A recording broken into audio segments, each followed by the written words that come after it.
Education meeting. The September State Board meeting will now come to order. Denise, please call roll. Deborah Neary, Here. Patsy Ko-Johns, Here. Lisa Fricke, Present. Maureen Nichols, Here. Rachel Wise, Here. Robin Stevens, Here. Patricia Tim, Yes. John Witzel, Here. Commissioner Bloomstead. Present. All present. Thank you, Denise. Please rise and join me in the Pledge of Allegiance.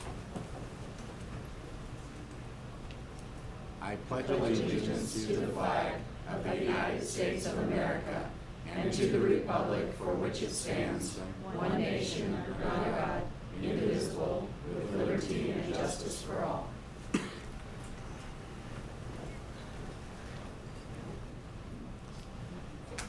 Information regarding the Open Meetings Act is posted on the east wall of this room on the south side of the door. Live web streaming will be available through the State Board of Education website. Board members, please engage your microphones before speaking and turn them off when you are done speaking. And please turn off your cell phones at this time. Is there a motion to approve the consent agenda? So move. Second. Moved and seconded. Discussion? Seeing and hearing none, Denise, please call roll. Neary, Here. Here. Yes. Yes. Sorry. Ko-Johns, Yes. Fricke, Yes. Nichols, Yes. Wise, Yes. Stevens, Yes. Tim, Yes. Witzel. Yes. 8 yes. Thank you, Denise. We'll now move on to approval of the agenda. Commissioner Bloomstead, are there any recommended changes for today's agenda? The only one we have is we're going to remove item 6.7.A, which was the Santee priority plan. So the committee actually, as we discussed yesterday, is recommending we bring that back following month so they can follow up on their committee meeting work at Santee. So With that, is there a motion to approve today's agenda with the recommended changes made? So moved. Second. Patsy and Mo, discussion? Seeing and hearing none, Denise, please call roll. Tim? Yes. Witzel, Yes. Stevens, Yes. Nichols, Yes. Wise, Yes. Ko-Johns, Yes. Fricke, Yes. Neary. Here. Just kidding. 8 yes, 1 here.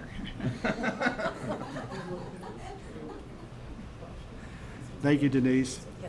Public comment period. We will now have a public comment period. This period of public comment is available for any person who wishes to address the State Board on subjects within its authority.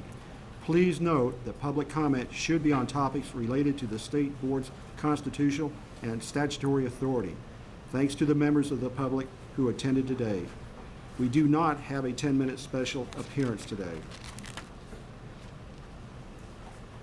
Public comment period, 5 minutes. We will now move into our 5-minute public comment period. I would like to remind you to please sign in if you've not already done so. There are sign-in cards in the back of the room. We have 4 public comment cards turned in today, and the public will speak in the order the cards were received. Each member of the public will have 5 minutes to speak during the public comment period. I will announce the name of the speaker and the person who is next, so they are prepared to move forward at the end. We will now move into our public comment period. First is Harriet Gold and Dietrich Joel. Please come forward.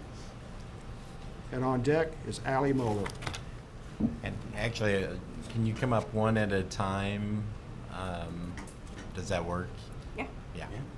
And another thing, our timer's not working this public one, so I'll keep time on here and I'll say 1 minute when you have 1 minute left, so you know that, and then I'll say time at the end of that. So Perfect. you bet.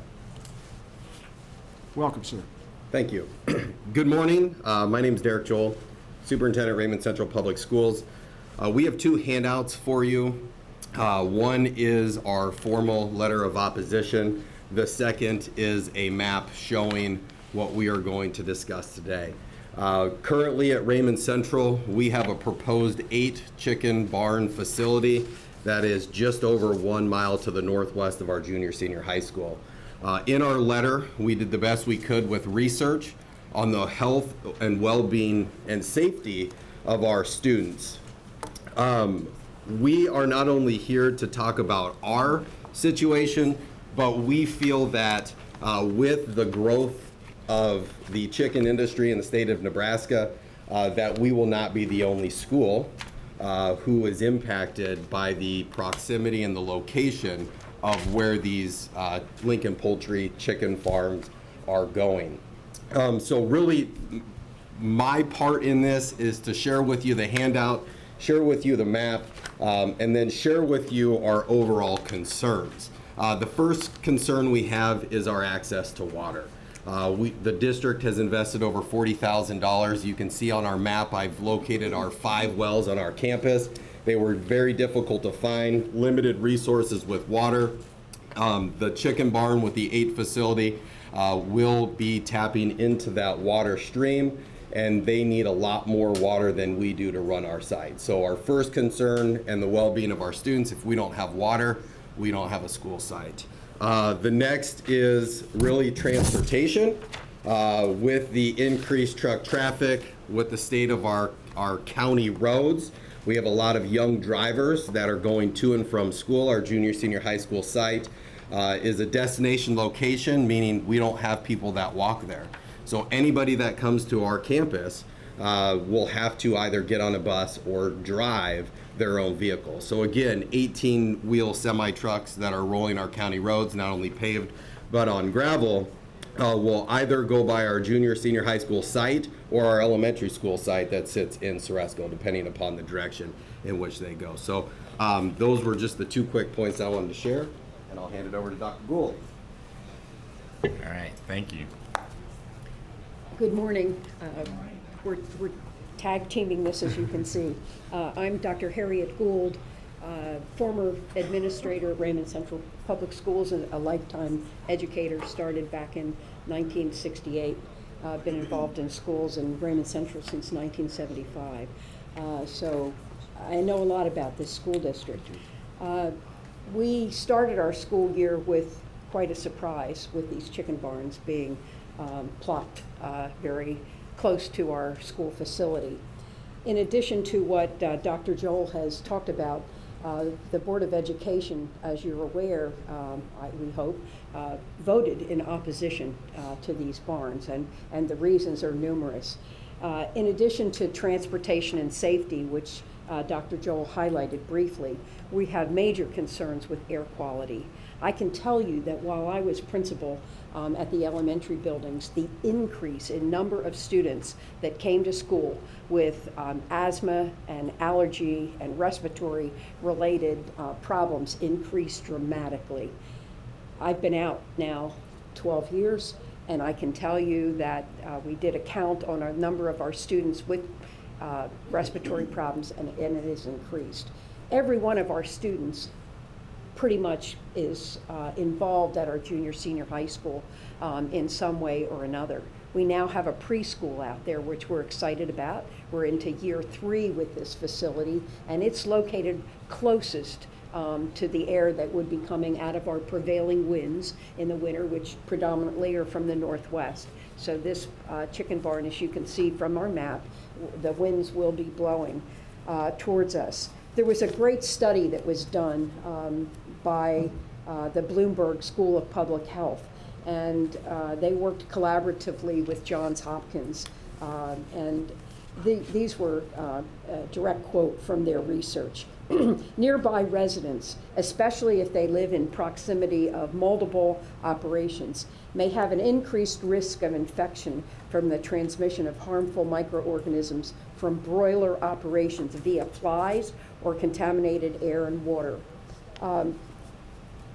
We come to you knowing that there's a concern here, not only for our school district, but as your mission states, to lead and support the preparation of all Nebraskans for learning, earning, and living living at a school site is critical. And so to be there without impact from potential contaminants that may be drifting in from the northwest at a school, or our football field, which is also located on the north end of our property. My husband was a football coach at Raymond Central. I'm sure that the students that would be coming from other school sites would perhaps say, oh, we're going to go play the Chickens. You know, you don't want that kind of reputation. Also, you have in your goals, we will take action in support of success for all learners.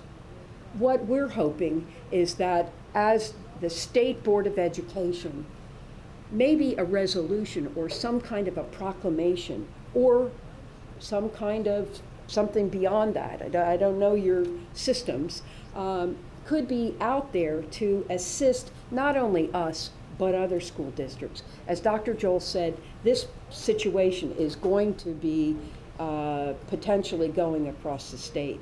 And so other school districts shouldn't have to endure what we are going through. I spoke last week at the Planning Commission 1 minute. meeting, and they were dealing with the setbacks of these barns from facilities, such as schools, nursing homes, etc. I requested in my public comment that they go from 2 to 5 miles away, so that when wind is blowing and trucks are moving, that debris isn't going to be contaminating or getting near employees and children. I ask you to help us as you look at your goals. One is success and support of schools and children, that you take action and assist us in this way. Thank you. Thank you, Doctor. Thank you very much, ma'am. Thank you, Dr. Joel, also. Our next speaker is Allie Moeller, followed by Bob Fuhrer.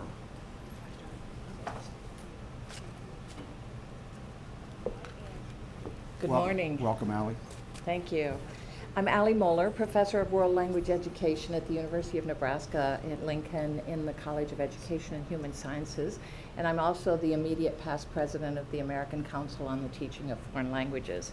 I want to take a few minutes this morning to endorse the World Language Standards and to discuss how they offer support for our Nebraska teachers and learners. We know, first and foremost, that support for language learning is built through excellent programs. The Nebraska World Language Standards provide a framework and guidelines for what language learners should know and be able to do at the end of each phase of their language and stage of their language acquisition process. The language classroom is designed to promote and practice language performance that will build a bridge to what we call language proficiency.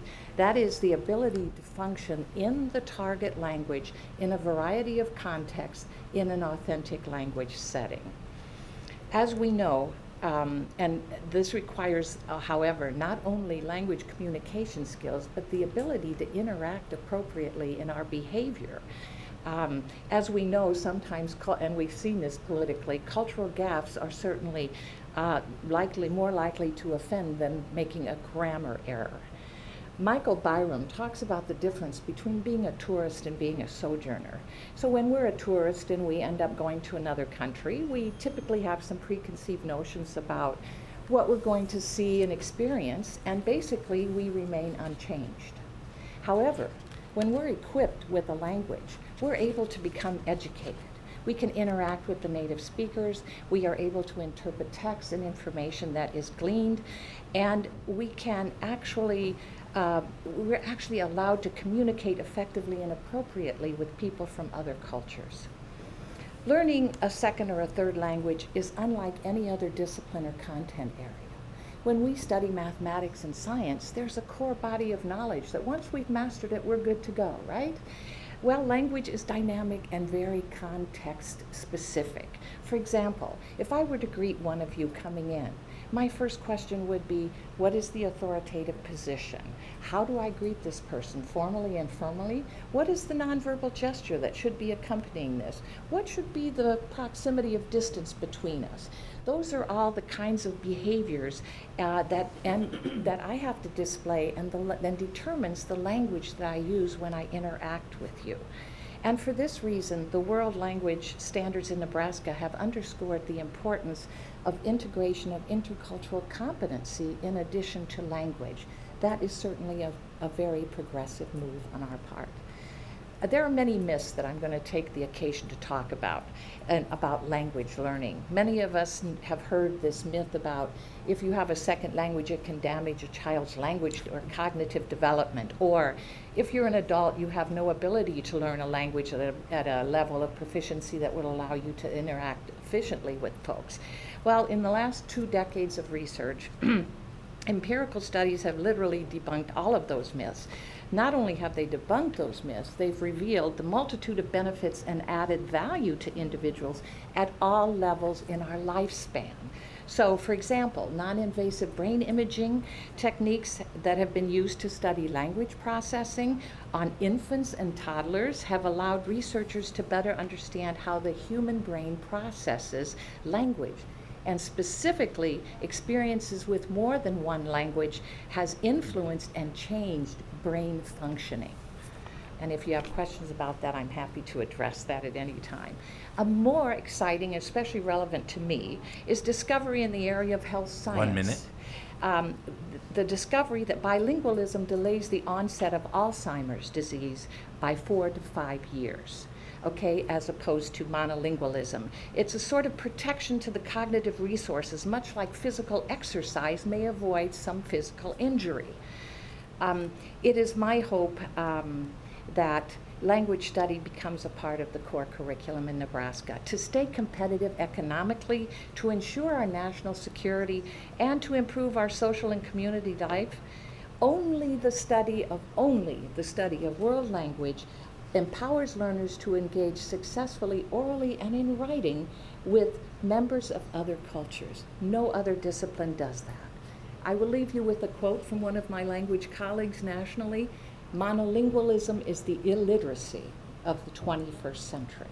The Nebraska World Language Standards will help to pave the way for our Nebraska learners to achieve a level of language proficiency and intercultural competence that will make them highly competitive in the 21st century, where they can serve as cultural mediators. Thank you, in Alan. our homes, in our communities, and in our world at large. Thank you very much, ma'am. Thank you. Bob Furrow, please, sir. Followed up by Mr. Charles Cobb.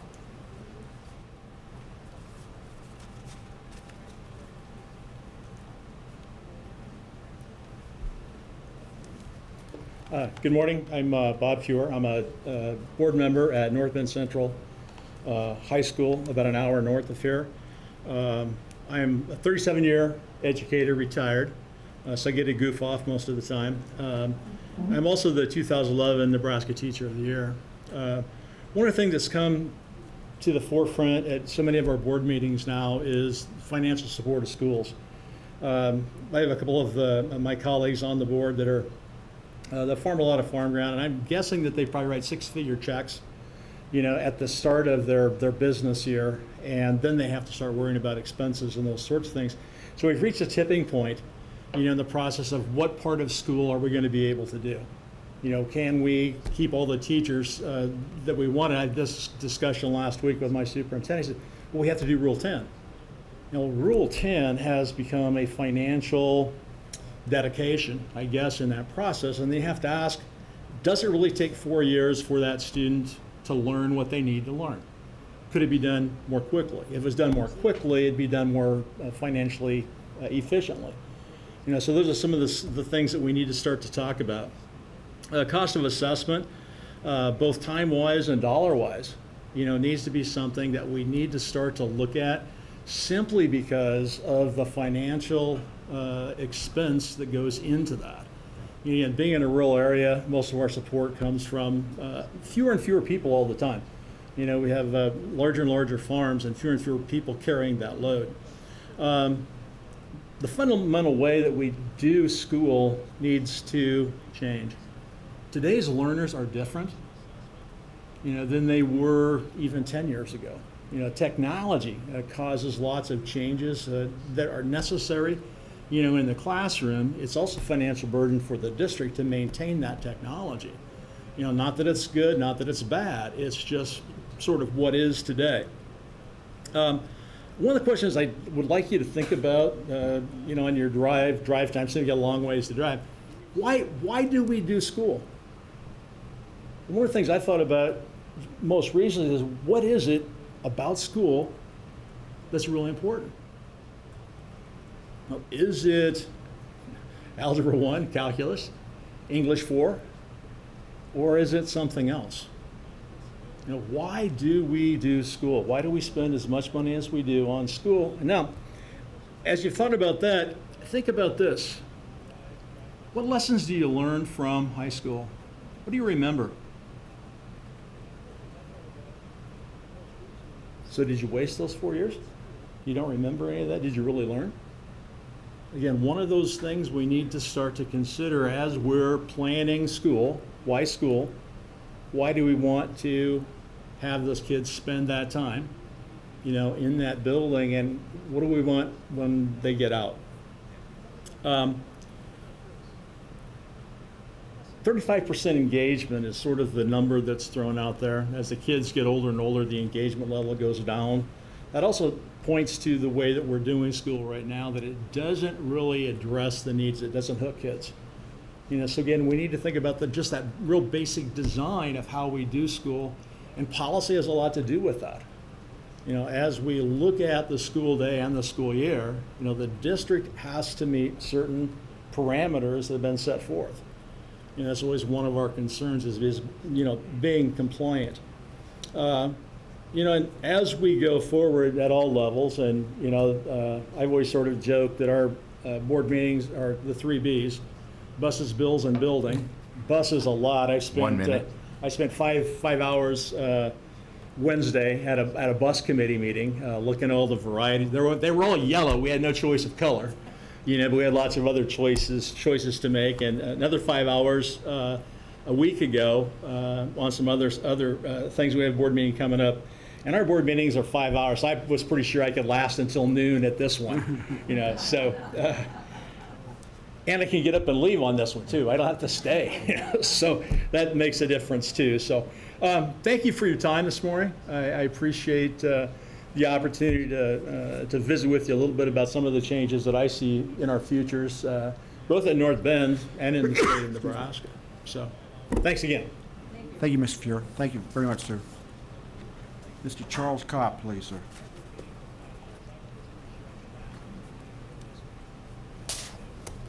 Good morning, everybody. It's a little weird seeing myself on the TV right up there. It's like a mirror I don't want to look into right now. So good morning, State Board of Education. My name is Charles Kalb, and I'm here to speak to you as the incoming Chair and Policy Coordinator for GLSEN Omaha. GLSEN is a national organization with over 40 chapters across the United States, with one of them being in Omaha. GLSEN strives to ensure that each member of every school community is valued and respected regardless of sexual orientation, gender identity, and/or expression. We believe that such an atmosphere engenders a positive sense of self, which is the basis of educational achievement and personal growth. Since homophobia and heterosexism undermine a healthy school climate, we work to educate teachers, students, and the public at large about the damaging effects of these forces and how they affect our youth and adults alike. We recognize that these forces, such as racism and sexism, have similarly adverse impacts on communities, and we support schools in seeking to redress such inequities. Today, I'm here to commend the State Board of Education on their proposed Position Statement 51 regarding non-discrimination and equitable educational opportunities in schools. Through GLSEN's research through the National School Climate Survey in 2017, we found that 69% of students in Nebraska faced verbal harassment in their schools because of their sexual orientation. We also found that 56% faced verbal harassment because of their gender expression, and 52% faced verbal harassment because of their gender. The State Board of Education's position statement is a step in the right direction to ensure that every student in Nebraska is safe and supported in their school, regardless of sexual orientation, gender identity, or expression. Additionally, we recognize that there are many different intersecting identities in the Nebraska school systems, which is why we commend the State Board of Education on their statement to also include age, citizenship status, color, disability, economic status, ethnicity, family mobility, family structure, genetic information, marital status, national origin, political affiliation, pregnancy, race, religion, sex, tribal membership, or veteran status. In addition to the position statement, I would also like to commend the State Board of Education on their new standards for social studies that ensure LGBTQ students have the opportunity to learn about LGBTQ history and historical figures. If you would like further information on these issues and curriculum-specific information, GLSEN has curriculum specific to these activities and other opportunities to educate on LGBTQ history in the classroom. At GLSEN, we're committed to providing education and training to educators looking to make their classrooms and curriculums more inclusive for all students. We provide a variety of professional development trainings, workshops, and guest panels to provide well-rounded training experiences. In addition to this training, we also support students and parents alike when they are navigating their school experiences. This can be done through connecting them to resources, assisting them with establishing GSAs in their school, or any other need that they may have to be successful. I'm here today to offer support to the State Board of Education to further advance the interest of all students in the state of Nebraska. If you would like to know more about GLSEN and our resources, please feel free to contact me, or if you would like to read more about GLSEN's research in Nebraska and across the United States, you can find it on our website at glisten.org. Again, thank you for your position. This is a step in the right direction to ensure that every student in the state of Nebraska is safe and protected in their schools. Thank you. Thank you, sir. That concludes public comment, and we will now take a very quick 5-minute break. I hope.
We will now proceed in today's agenda.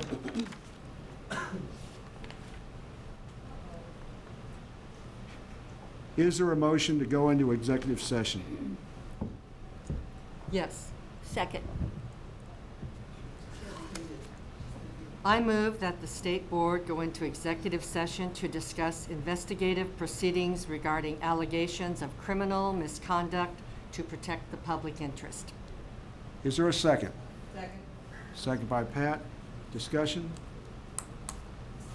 Seeing and hearing none, Denise, please call roll. Fricky, Yes. Nichols, Yes. Neary, Yes. Co-Johns, Yes. Wise, Yes. Witzel, Yes. Tim, Yes. Stevens, Yes. 8 yes. Motion passes. Let's go.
back into session.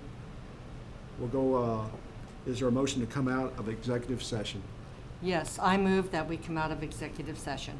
Is there a Second. second? Second. by Patsy. Discussion? Seeing and hearing none, Denise, please call roll. Nichols, Yes. Wetzel, Yes. Neary, Yes. Tim, Yes. Co-Johns, Yes. Stevens, Yes. Fricky, Yes. Wise. Yes. 8 yes. Thank you, Denise. We'll now move into action items. Policy Committee. Patricia Tim, is there a motion on item 6.1.A? I move to adopt proposed revisions to State Board Bylaw B16, Board Member Expenses. Is there a second? Second? Second by Rachel.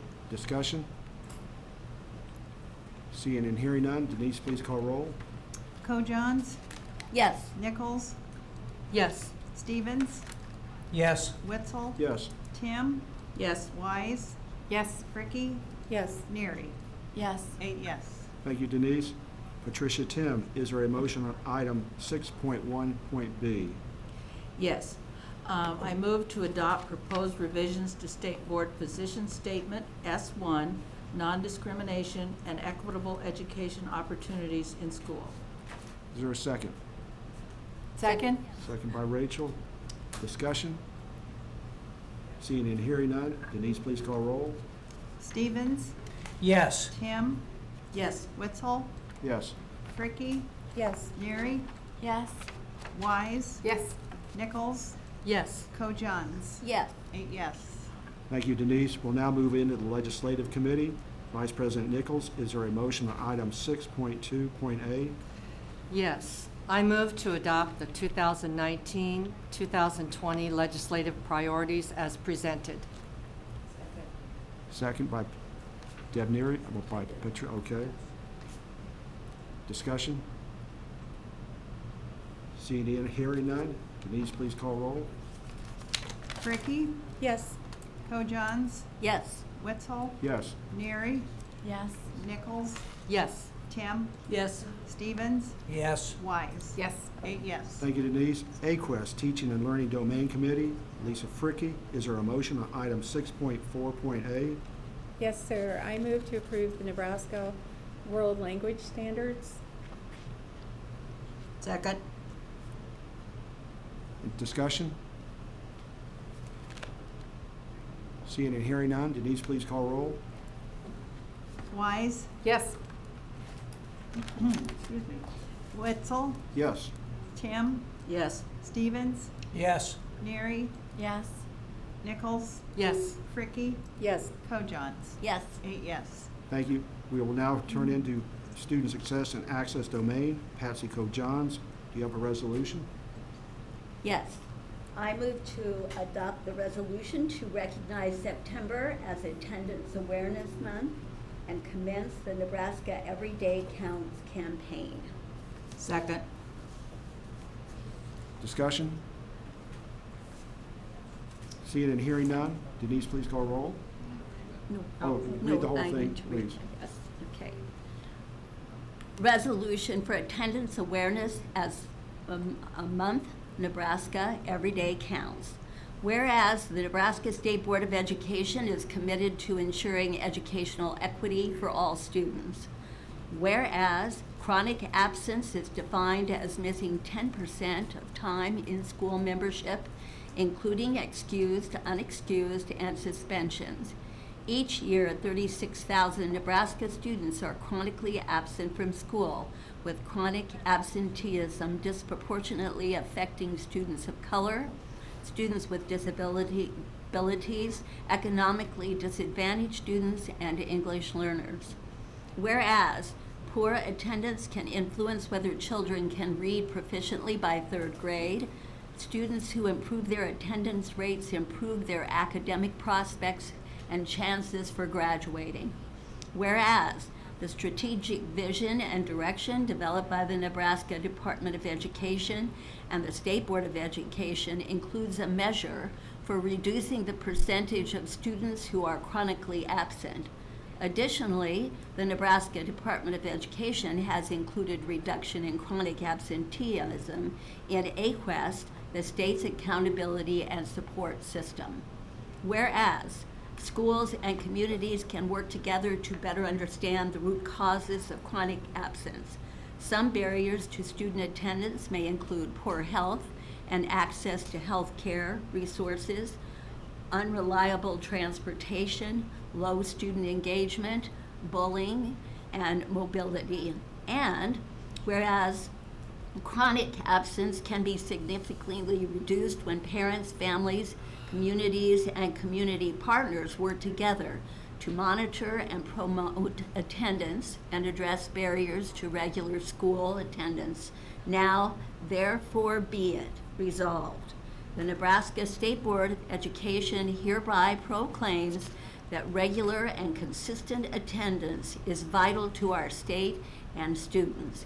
And resolved, the Nebraska State Board of Education believes, as part of its call to be agents of change for equity, the state and each school must engage in a concerned effort to reduce chronic absenteeism. And resolved, the Nebraska State Board of Education joins stakeholders around the country in recognizing September as Attendance Awareness Month with the campaign Nebraska Every Day Counts. And resolved, the Department of Education will provide informational resources to assist families, schools, and communities to reduce chronic absenteeism. Signed on behalf of the State School Board of Education this 6th day of September by John Witzel, President, and Maureen Nichols, Vice President. Thank you. Thank you very much, Patsy. And with that, Patsy, is there a motion? Okay. We have a We've already had discussion. Denise, please call roll. Nichols, Yes. Fricky, Yes. Wise, Yes. Kojans, Yes. Stevens, Yes. Neary, Yes. Tim. Yes. Witzel. Yes. 8 yes. Thank you very much. Patsy Go-Johns, is there a motion on item 6.5.b? Yes, President. There it is. I move to adopt the resolution to recognize, whoops, it's the wrong motion. I move to accept the Nebraska Equity Lens. Is there a second? Second. Discussion? Yes. I'd like to comment about both the non-discrimination position statement and the equity lens at the same time. Is that okay? Mostly because the work for those were done in tandem, and I think that this was very important work, and I appreciate our committee chair, Patsy Kojans, for all the work she did to initiate these discussions and build on the equity culture that Dr. Blumstead has been creating with the work that he's doing with his team. And when this was first talked about in the newspaper, I did hear from some of my constituents, and I'm truly grateful to them for their input in the process for both of these documents. I especially want to thank the organization GLSEN for all the ways that they helped educate us as a committee. I loved the process that we went through. I felt like everybody was so respectful, and I know I learned through that process. And also thank the Women's Fund of Omaha that also was involved in helping us better understand. And kudos to Omaha Public Schools, who had a non-discrimination position statement that I also used that, went further than what we were initially talking about in being inclusive. And, when we are, I guess because of my background of working with youth that are mentored, I just see so many kids that are bullied, and what that does to not only harm that students' educational achievements, but also what it does to school climate in general. And I think that, when we think about, the Be Kind campaign and all the ways that we can raise the bar for everyone, it is going to impact educational achievement, which ultimately is what we're all here about. And the equity lens, sorry to go on, but I am going to use this equity lens a lot, not only just in my board work, but in everything. When I think about education issues, you know, I went to Catholic private school all the way through, where everybody was the same religion as me, everybody looked like me. I mean, it's very easy for me to just want to assess all educational policies or position statements from that lens of my own personal experience. And this is going to, by using this tool, it will be a nice reminder that there's other lenses that I need to be thinking about. I, in particular, think about, I'm Auntie Debbie to a first grader in the Millard Public School District, and he's, you know, his parents are from Pakistan, he's Muslim, he's brown-skinned, and, you know, when he was in preschool, he already learned from his peers that he was on the brown team, you know, when he was in preschool. And that was so eye-opening to me that, you know, his student experience is going to be very different than mine because of that awareness. And, you know, and that's just one perspective. There's so many different perspectives that I need to think about when I'm thinking about our policies. And so thank you, Patsy, for leading this effort, and to my committee members who were so respectful as we talked about all these statements. So thank you. Any other? Rachel?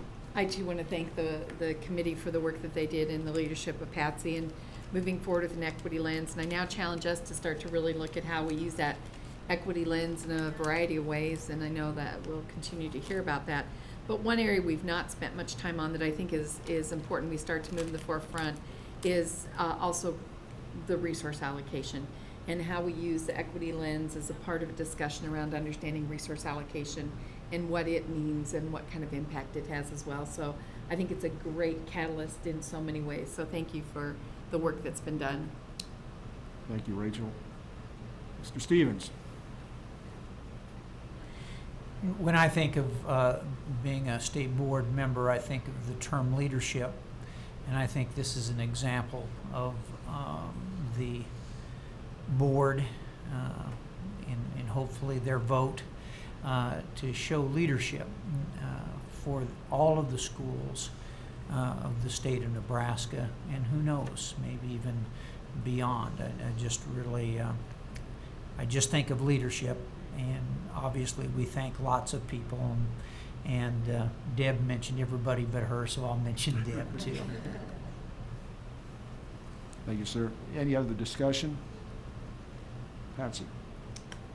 I think this is in protocol, but I would like to thank you, Commissioner Bloomstead, for offering us the leadership to take the equity challenge, and also Ryan for making me aware of LEAP through NASB, because it really set me in motion for Nebraska and for the Nebraska State School Board, and lit a fire under me to reach out to make sure that all means all kids in Nebraska. And some people think that's tried and overused, but as a kid who grew up in poverty, I do not think it's tried and overused.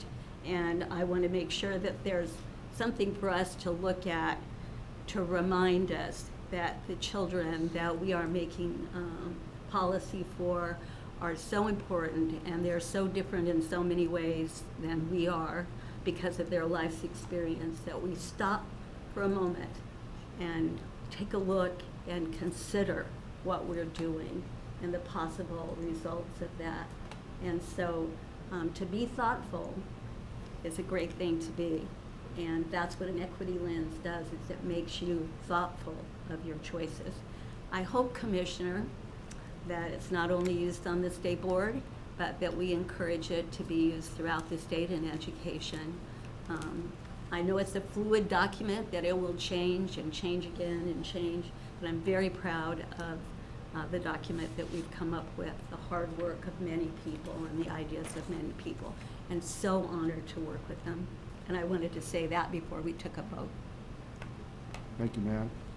And I would just like to say that being a proud member of your committee, you certainly led by example. Thank you. Any other discussion? If not, Denise, please call roll. Fricky? Yes. Neary? Yes. Wetzel? Yes. Tim? Yes. Wise? Yes. Stevens? Yes. Nichols? Yes. Co-Johns? Yes. 8 yes. Thank you, Denise. We'll now move to special presentations and discussion items. Corey Epler will provide a presentation on centering equity in standards development. Welcome, Doctor. Thank you. Well, the timing of this is perfect relative to the two previous items and the conversations that we've been having this morning. And I so appreciate the reminder of, as we have conversations about the resources and expectations for students, that we're being very intentional about all meaning all, because we know that through the history of our educational system that there have been groups of students that have been marginalized because of the identities that they have. And so I am very proud to talk a little bit about some of the work that we're doing in terms of living and being change agents for equity. And I also offer this in light of some attention that we've received in the press lately about this work. So wanted to make sure that the board was aware of the work, what it is not, and how we will utilize it moving forward. So I'm going to use the words of Commissioner Bloomstead. Sorry, Commissioner. Because I think one thing as we think about what does it mean to be agents for change of equity, and I was really excited about the commitments for equity the first year, but I think this really moves us to action. Not just to making promises or commitments, but actually following through on those commitments. And so as I think about the work around centering equity within standards development, I pulled these pieces out from the playbook from administrator days around actually allowing us to explore and utilize promising and new innovations that advance educational equity, and being intentional about identifying and addressing bias and barriers for our students. I think that's something that really resonates with us. So I wanted just to briefly talk about this idea around centering equity within standards and curricula. One of the things, so a couple of weeks ago, we had an opportunity to have some assistance from the Midwest and Plains Equity Assistance Center. We have a systemic equity partnership with them, and Dr. Rita would be able to speak to that as well. And part of the conversation that we've had with them specifically was how we center equity within our content area standards, and how we provide support to districts as they think about what that looks like in curricula. And one of the things that we talked about that first day was talking about this idea of critical consciousness.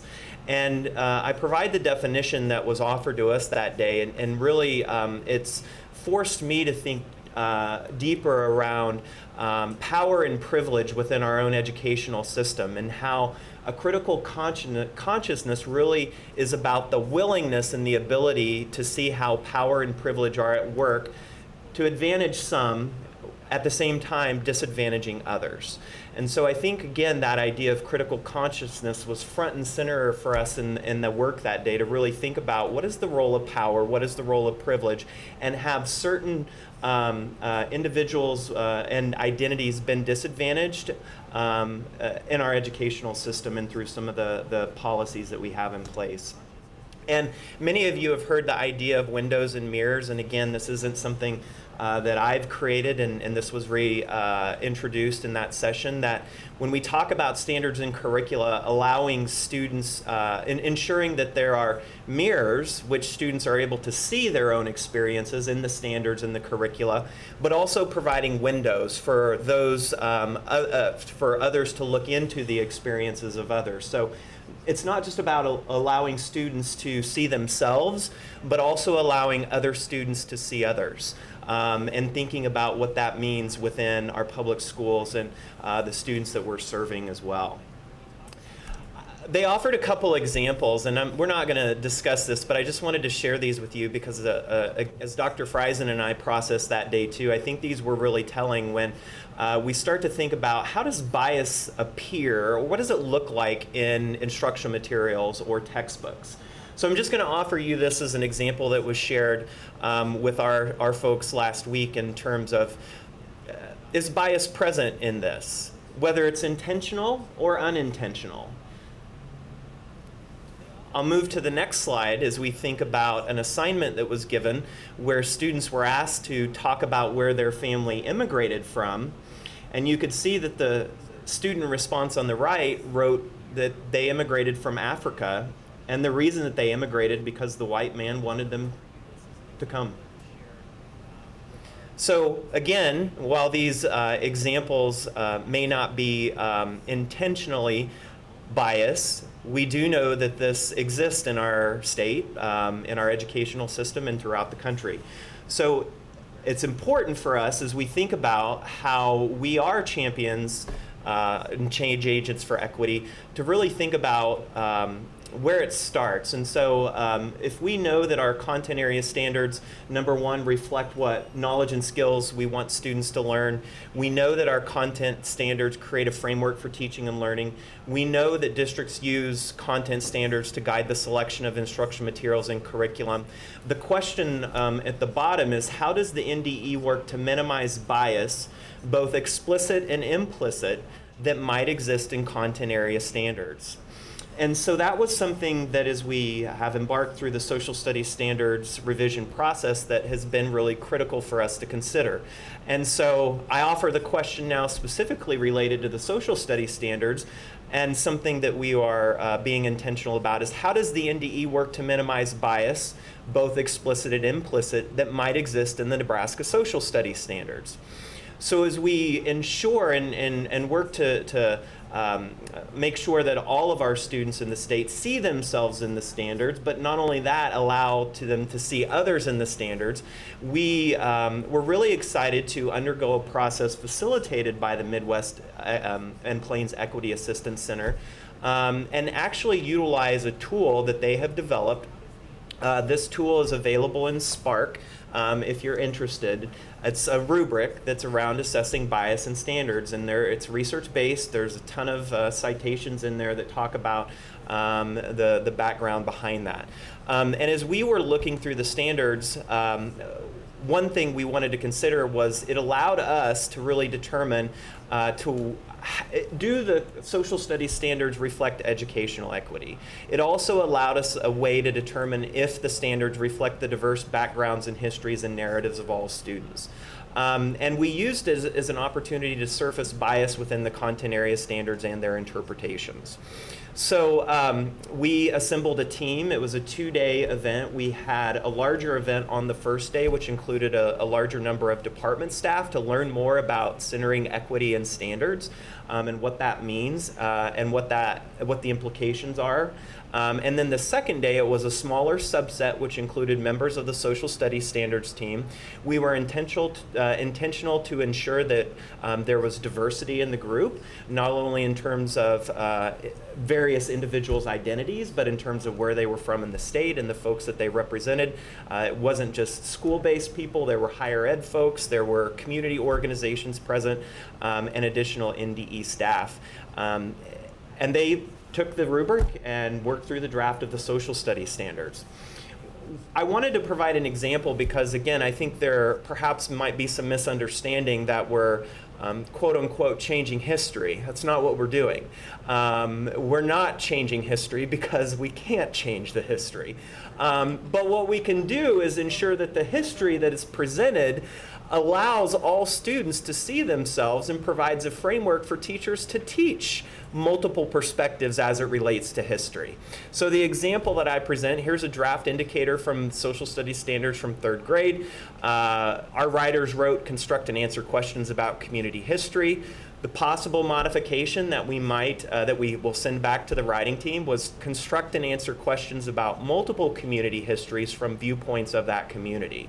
So again, we start to see how we go from that first draft indicator And working through the tool, we're actually able to create a standard that more students and more perspectives are able to see themselves in. And it also opens up opportunities for teachers as they're teaching multiple perspectives as well. So again, I wanted to ensure that we're not changing historical documents, we're not changing history, we're working to ensure that the history that's presented in the content, economics, civics, geography, is reflective of all of our students in the state. And that's something that, number one, is important, but number two, I'm so proud of this work because this is the first time the department has ever done this. Once we had suggested modifications, it goes back to the social studies writing team. So just because they were suggested that day doesn't necessarily mean that those changes are accepted. You can see draft 2 is on the still on the website. Next month, draft 3 will come back, and that is the draft that we're going to ask your approval on in November. So more than anything, I just again wanted to provide a little bit of information about this process relative to some of the questions that we had received, and again modeling this as a change agent for equity. I'll stop there. I don't know, Commissioner, if you have. You gave me the chance, so I'll say. Sorry, I apologize to all of you. Well, I for mean, doing that. and I do think what's always interesting as we dive into and new work for us relative to how we conduct that work. I think we learned a lot even through those particular processes. Number one, how the board reflects on this. The equity lens is a good chance for us, but we've not done that in our conversations. What are the key types of questions? So what are the key things that we should be considering even in the earlier stages of a writing process with standards? So again, this is our first attempt into this, our first attempt to really be change agents for equity.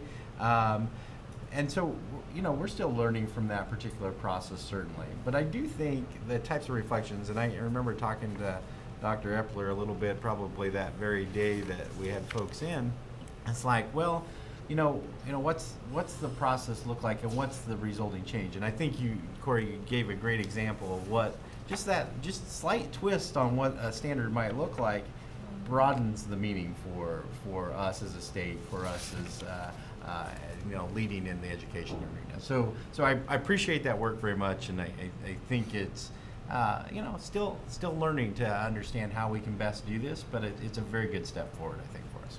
Yeah, Rachel. Yeah, fabulous. Thank you so much, Corey. I think it does align so much with the vision and direction that the board is taking. And you mentioned standards, and then you also mentioned curriculum. And that's what I would challenge next, is really delving into the curriculum aspect. I think we don't talk enough about truly the importance of curriculum development. And this just highlighted it. The standards is the first step, and doing what you're doing with standards and the writing team is phenomenal.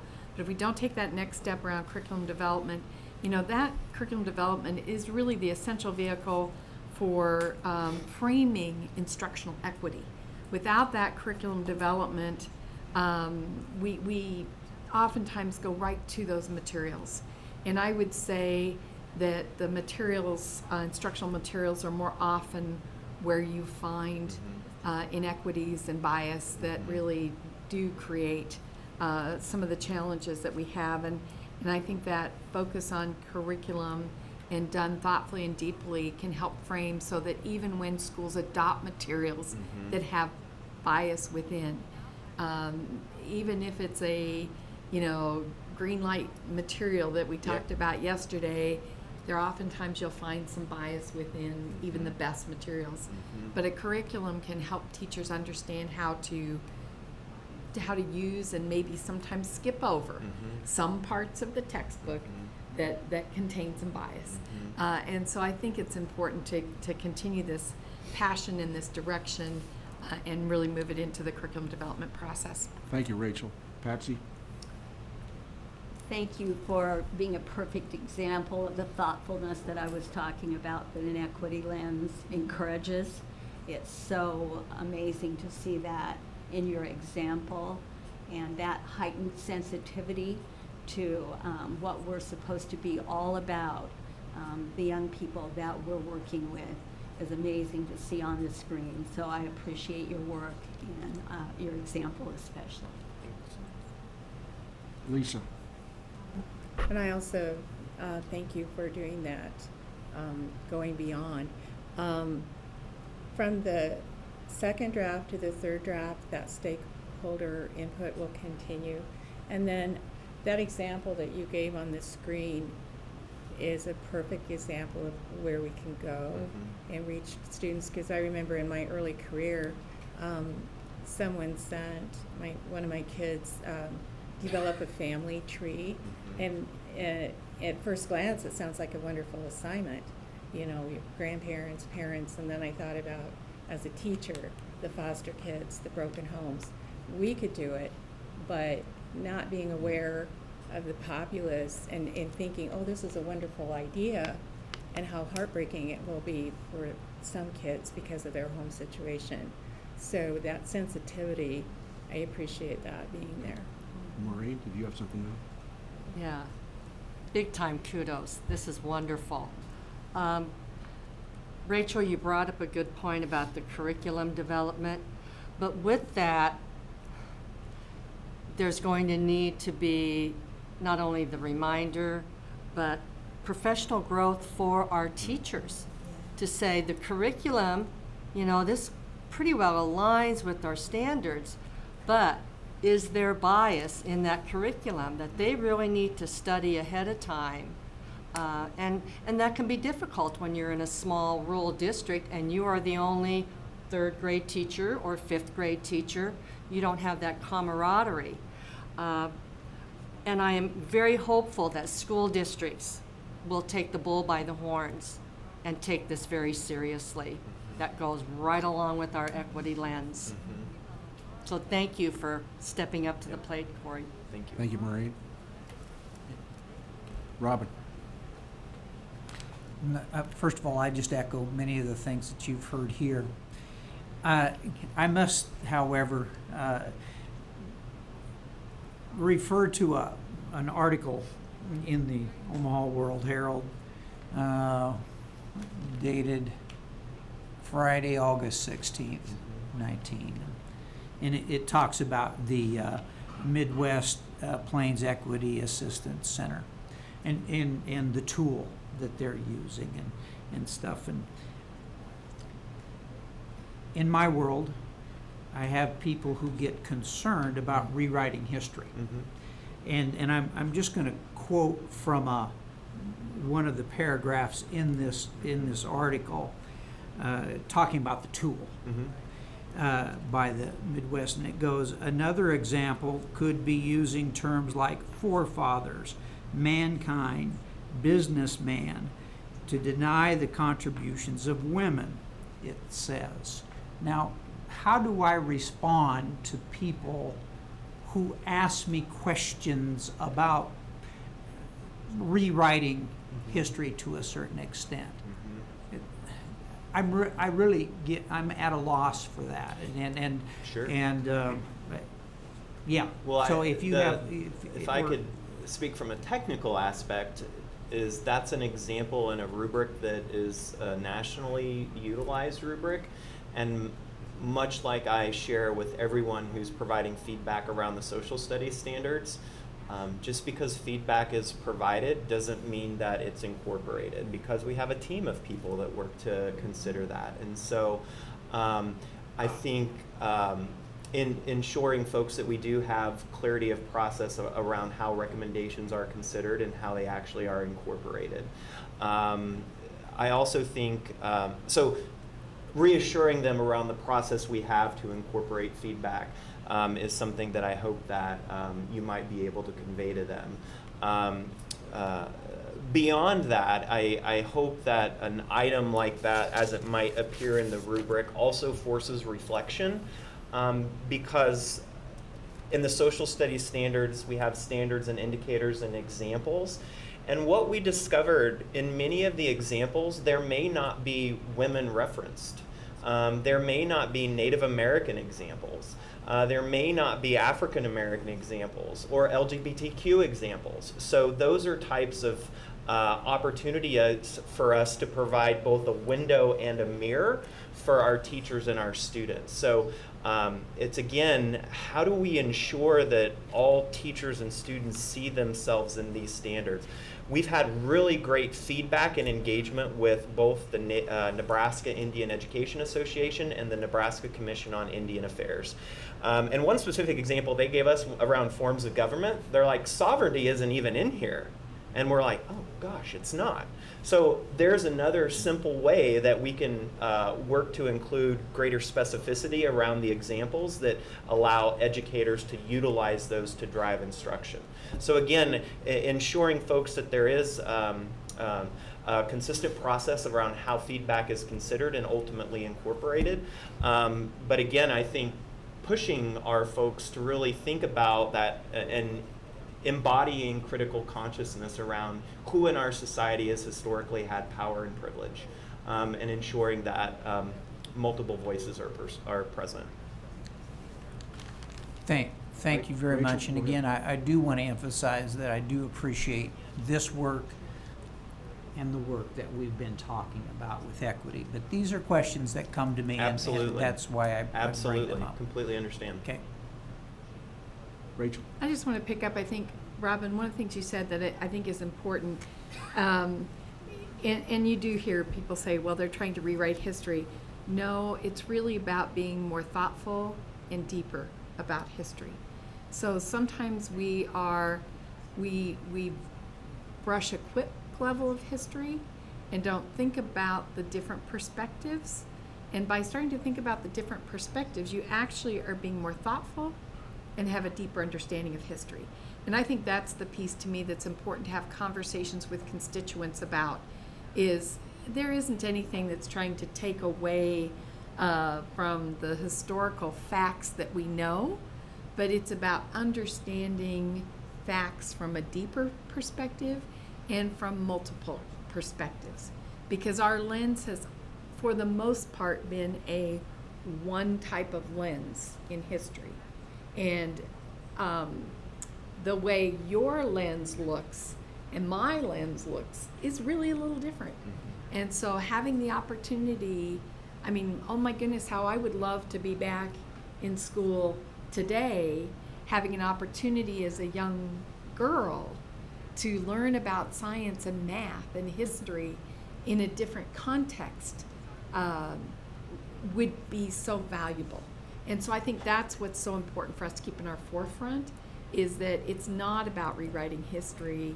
It's really about being more thoughtful and deeper and helping to see everyone see what their perspective in history has been and how that may shape your future then. Patsy?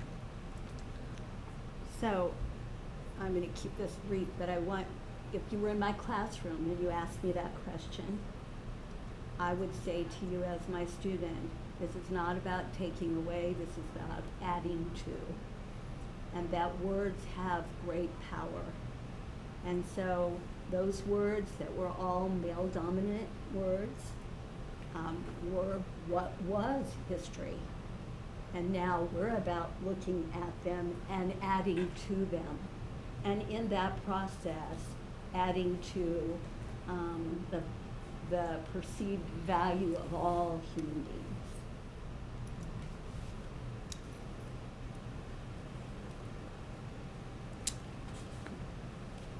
I'll just say thanks, Corey. I mean, and thanks for this conversation. I actually think it's very powerful moments when we're able to do this.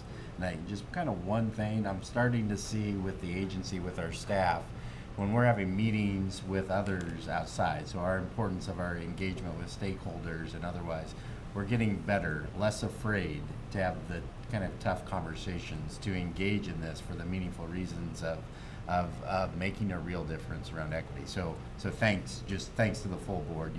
You allow us to do our work, so thank you for doing that. Commissioner, can I just add one last thing? And this idea of an equity lens, I want to give you another example. So we received information around a writing contest that was around Write About Your Mother, which is a really great writing experience. And then our staff, they look at that and they're like, well, what does that mean for students that may not have a mother or that have two fathers, etc.? And so it's exciting to think about how we're able to utilize the equity lens within our work here. So appreciate the dialogue and the conversation and the support from the board. If I could, I appreciate, Robin, you bringing up your point, because I think we've all have probably been addressed by our constituents, at least I have, in regards to the same concerns that you have. I certainly have. So thank you very much for bringing that up. It does add to the discussion and betterment of the standards by that. So thank you very much. Corey, in regards to the drafts, we have draft 2 on the site right now, is that Yes. correct? When has that been updated? Was that updated with the bias committee that you It had? has not been. No, it I has not actually been. let Harris Payne take vacation, so he's been gone, which is why he's not up here with me right now. So he will be back, I believe, on Monday, and then we'll be working to get the final phases wrapped up. And so in October, and hopefully maybe as much even a week before the October board meeting, the draft 3 will be public. Please, You please. all will have an opportunity to review it before a month, before we take action in November. But, if you will, inputs by the bias committee will not be included until Mr. Payne gets back, is that correct? Correct, yeah. It's, what did Harris say? They've had almost 70 Zoom meetings over the course of this process. So anytime feedback is given, whether it's through email, I got an email this morning, he sends it to their committees and they debrief it and incorporate it. Well, So once draft 3 is, if you will, on the web, is that it? Is that final? that is the draft we will bring to you as the proposed final draft. And there will be no changes, additions, whatever to 3, is that correct? I can't say no because ultimately Thank you. we have feedback from a committee and from a state board. Okay, thank you very much, sir. Thank you. Thank you, sir.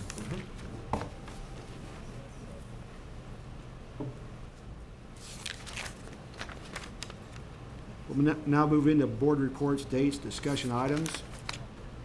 Is there a motion to approve meetings that took place in the past that were not previously approved for Lisa Fricky? So move. Second. Second. Discussion? Seeing and hearing none. Denise, please call roll. Neary, Yes. Ho-Johns, Yes. Fricky, Abstain. Nichols, Yes. Wise. Yes. Stevens. Yes. Tim. Yes. Wetzel. Yes. 7 yes, 1 abstain. Thank you very much, Denise. Is there a motion to approve meetings that took place in the past that were not previously approved for Patsy Co-Johns? So moved. Second. Second. Discussion? Seeing and hearing none. Denise, please call roll. Neary, Yes. Ho-Johns, Abstain. Fricky, Yes. Nichols, Yes. Wise. Yes. Stevens, Yes. Tim, Yes. Wetzel. Yes. 7 yes, 1 abstain. Is there a motion to approve meetings that took place in the past that were not previously approved for Robin Stevens? So move. So Second. moved. Second. Discussion? Seeing and hearing none. Denise, please call roll.